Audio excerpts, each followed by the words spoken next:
Warga yang setiap harinya beraktivitas di DKI Jakarta kini sedang dilanda kecemasan akibat bahaya tak kasat mata bernama polusi udara. Akhir-akhir ini kualitas udara di DKI Jakarta masuk dalam kategori tidak sehat berdasarkan Indeks Kualitas Udara atau AQAir dan Nafas Indonesia. Presiden Jokowi pun bahkan mengakui udara Jakarta sedang tidak baik-baik saja. Di saat warga mengeluhkan buruknya kualitas udara dan berharap ada cara agar mereka kembali merdeka menghirup bersihnya udara Jakarta, tindakan nyata untuk memperbaikinya dinilai sejumlah pihak tak menyentuh sumbernya. Silang pendapat justru mencuat soal penyebabnya. Polusi udara adalah masalah serius yang mengancam kesehatan warga Jakarta saat ini. Perlu tindakan segera untuk mengatasinya, mengantisipasi akibat buruk yang bisa saja terjadi.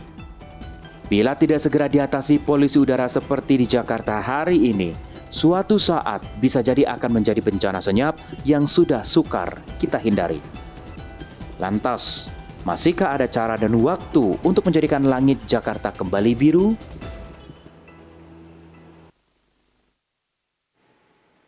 Ya pemirsa, masalah polusi udara merupakan masalah serius yang harus segera ditangani karena mengancam kesehatan warga.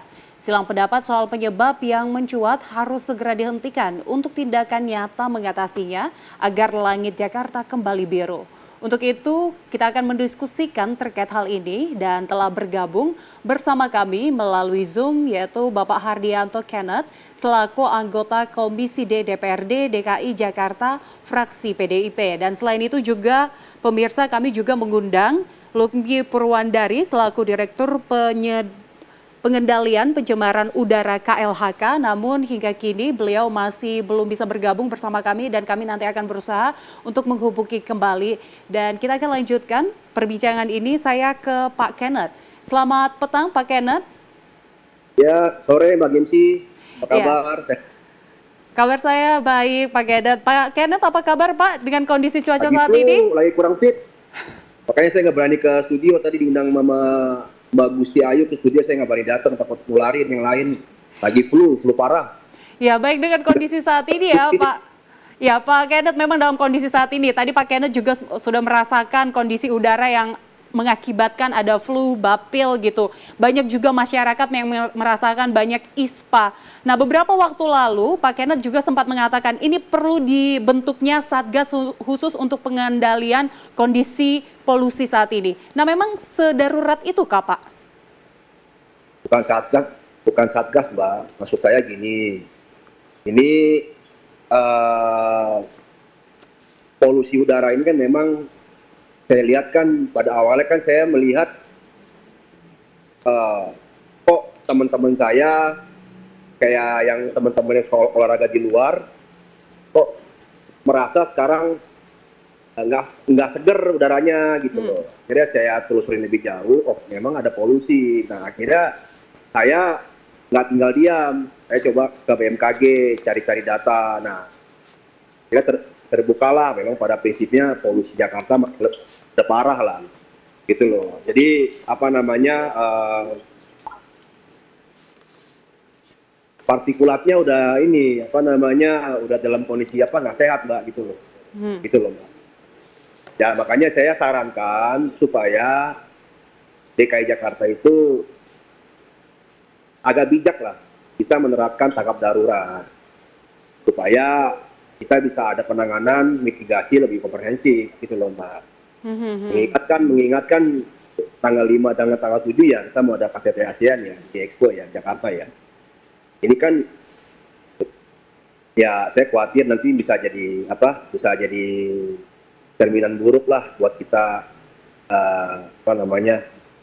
kita kan sebagai tuan rumah Pemprov DKI, betul nggak? Pemerintah DKI kan juga terlibat ya. Jangan nanti jadi cerminan buruk kan. Saya juga baca di beberapa berita juga kan turis-turis juga merasa kurang nyaman juga dengan udara di Jakarta ini.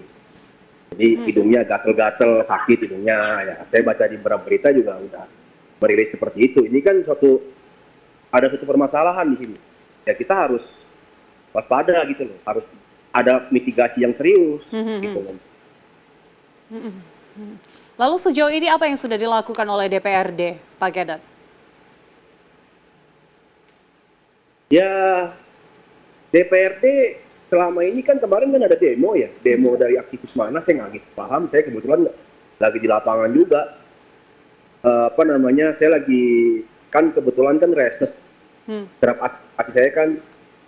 Saya lagi turun ke lapangan untuk ini loh, apa namanya melihat tindak lanjut kegiatan dari reses saya gitu loh. Karena saya nggak di kantor kebetulan kurang pas waktunya. Nah, mereka sudah bergerak nih teman-teman aktif, udah demo-demo, udah ada ini. Tapi setahu saya teman-teman mitra saya, rekan sejawat saya mendorong pansus ya, pansus polusi gitu.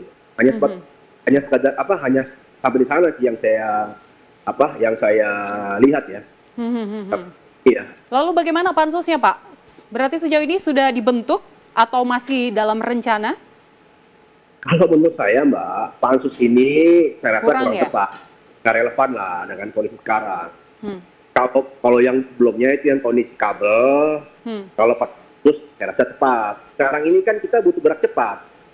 Pansus ini kan butuh waktu, harus mengumpulkan data lagi segala macam, betul nggak? Ya kan, kita harus cari-cari titik mana. Ini kan udah jelas datanya. Kita belajar dari COVID lah. Kita harus flashback 2 tahun ke belakang ya, Mbak. Kita ingat ada seorang menteri berbicara bahwasannya COVID ini adalah flu biasa, nanti sembuh sendiri. Nah, ujung-ujungnya kan parah, Mbak. Ini malah jadi pandemi. Kita apa nggak belajar dari kesalahan-kesalahan masa lalu? Ini kita bicara polusi ini kan dampaknya ke pernafasan ya. Setelah itu apa efeknya? Kita bisa terkena ISPA. Saya aja jarang sakit, ya udah mulai flu. Nah, cucunya ketua DPRD udah firm kan terkena ISPA dan dirawat. Ini kan udah ada suatu hal yang aneh gitu loh. Kenapa sih kita nggak bertindak gitu loh? Gitu loh mas saya gitu loh. Kalau pansus saya rasa butuh waktu lah, nggak relevan. Kita butuh gerak cepat. Makanya saya usulkan DKI bikin tanggap darurat aja. Kita usahakan ada satu tindakan yang yang signifikan lah. Tanggap darurat ini kan menurut saya juga bukan suatu hal yang tabu ya, bukan suatu hal juga. Nah, tanggap darurat ini strategi sih supaya ada kegiatan dan kalau tanggap darurat kan berarti ada masalah kan, benar nggak Mbak? Nah, BP bisa masuk.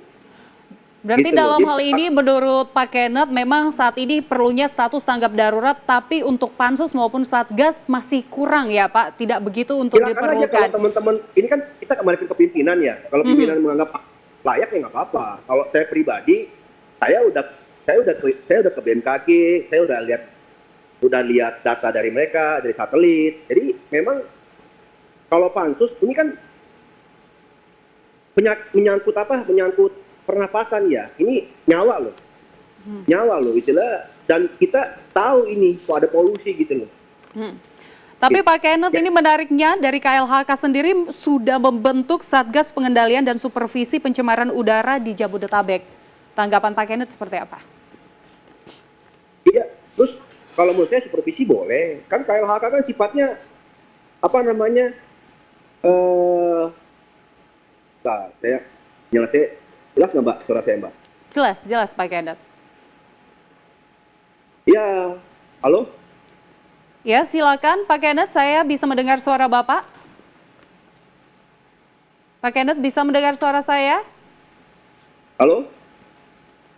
Ya. Gimana Mbak? Boleh Ya. ulangi Mbak? Pak Kenneth, KLHK sudah membentuk Satgas untuk dalam pengendalian dan supervisi pencemaran udara di Jabodetabek. Pak Kenneth, tanggapannya seperti apa? Ya, menurut saya KLHK kalau bertindak seperti ya nggak ada salahnya juga kan. Memang tupoksi mereka. Karena setahu saya KLHK kan dia pasti punya data ini tentang kita punya data polusi yang sekarang terjadi. Istilahnya apa ya? Data kualitas udara lah ya. itu kan emang tupoksi mereka gitu loh. Hmm. Mereka lebih ke mungkin mereka lebih ke ini, lebih ke mensuplai data gitu. Mereka mencari data. Cuman kan yang kita butuhkan sekarang kan tindakan gitu. Ya ini simpel aja sih Mbak. Saran saya sih kenapa sih gitu loh kita nggak ngelakuin modifikasi cuaca, kita coba gitu loh. Berbicara tentang modifikasi cuaca nih Pak Kedat, kalau dari BMKG mengatakan sendiri bahwa kalau untuk modifikasi cuaca itu hanya solusi sementara saja, tidak untuk jangka panjang. Iya, gini Mbak. Tanggap darurat ini tindak lanjutnya adalah buat himbauan. Bisa berupa Kepuk atau Pergub atau surat edaran supaya kita lakukan WFH. Untuk yang bekerja swasta, ya bekerja swasta WFH. Nanti komposisinya bisa diatur lah. Saya juga apresiasi nih, Pak Heru juga udah buang statement seperti itu. Tapi kan juga harus ada yang lain juga, betul nggak? Murid juga harus di WFH, di PJJ, pembelajaran jarak jauh. Kalau saya lihat dari cuacanya, kemarin kan saya ke BMKG tuh, musim hujan itu kan bisa Oktober kan? Ya, sembari WFH itu, ya terus pelayanan orang keluar rumah disuruh harus pakai masker, himbauan pakai masker wajib itu. Ya. Terus kemudian, rumah sakit umum daerah ya harus benar-benar maksimal dan menambah kapasitas pelayanan kayak bed okupansinya, pelayanan ranjang-ranjang buat pelayanan ISPA harus ditambah. Sembari dari BNPB ya main modifikasi cuaca, karena kan yang bisa ngelaksanain hanya BNPB gitu. Jadi sifatnya ya di BMKG kan sebagai penyedia data potensi awan, kita kan harus dari awan nih Mbak yang bisa nurunin hujan. Memang secara kalau saya dapat data dari BMKG ya kita sharing lah. Saya juga dapat suatu literatur ilmu yang baru ya. Memang Jakarta sekarang menurut BMKG memang awannya sangat minim karena musim kemarau. Jadi kalau untuk turunin hujan agak kurang bisa gitu loh, kurang. Iya, Pak Kenneth, mohon maaf sekali lagi itu pernyataan dari BNPB tadi saya menyampaikan, dari BNPB menyampaikannya. Iya. Kalau BMKG, sarankan main di selatan. Ini kan Jabodetabek nih, Mbak, main di dataran tinggi, gitu loh, dataran tinggi itu kan ada wilayah Bogor Cianjur, ada Gunung Gede, Gunung Pangrango, ya kan. Ya di sana, jadi kalau anginnya, jadi mekanisme kerjanya tuh gitu loh Mbak. Ya baik. Angin nabrak gunung, terus naik ke atas, dia jadi awan. Disitulah BNPB bisa nembarin garam supaya turun hujan. Nah kita kan kalau kita yang dari dalam ini kan kita udah tahu nih dasar penyebab polusinya. Gitu loh. Nah, yang kita khawatir kan polutan-polutan yang dari luar nih. Ya kalau emang main gitu kan kita bisa menjaga yang dari luar gitu loh Mbak. Baik. Yang masuk dari luar, yang ke Jakarta kita bisa jaga gitu supaya meminimalisir. Kita lihat selama 3 bulan. Jadi semua lini harus bergerak juga sih. Ya. Nggak bisa baik. kita Pak Kenneth. wacana aja. Ya, Pak Kenneth, nanti kita akan lanjutkan lagi perbincangan ini. Kita jeda terlebih dahulu. Pemirsa, tetaplah bersama kami di Dialog Newsroom.